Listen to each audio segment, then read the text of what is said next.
let us suppose, just for the sake of example, that this universe started with a Big Bang, as some cosmologists believe.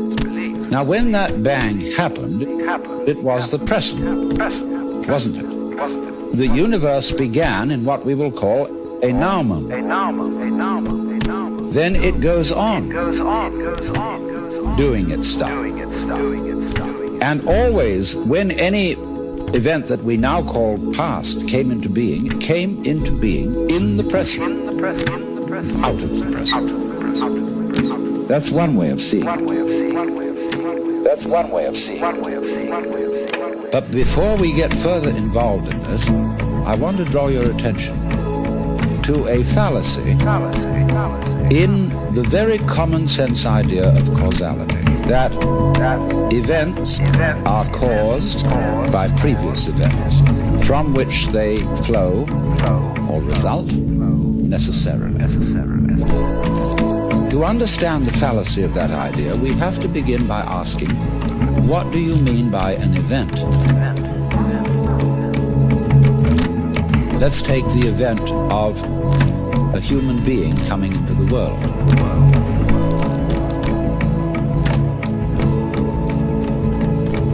Now, when does that event begin? Does it occur at the moment of parturition, when the baby actually comes out of its mother? Or does the baby begin at the moment of conception? Or does the baby begin when it was an evil gleam in its father's eye? Or does a baby begin, the spermatozoa are generated in the father, or the ovum in the mother? Or could you say a baby begins when its father is born, or when its mother is born? All these things can be thought of as beginnings. But we decide, for purposes of legal registration, that a life begins at the moment of parturition. And that is a purely arbitrary decision. And it has validity only because we all agree about it. Let me show you the same phenomenon in the dimension of space instead of the dimension of time. Let's ask, how big is the sun? Are we going to define the sun as limited by the extent of its fire? That's one possible definition. But we could equally well define the sphere of the sun by the extent of its heat. We could also define the sphere of the sun by the extent of its light.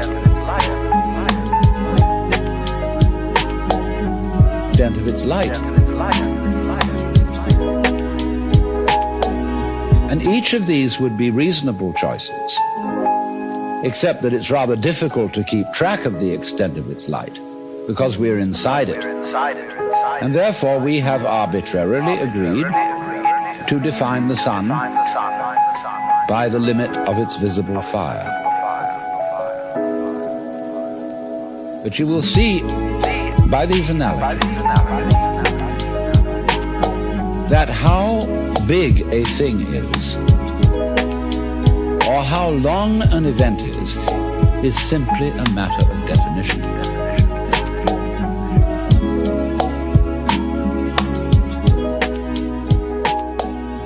Now therefore, when by simple definition, for purposes of discussion, we have divided events into certain periods,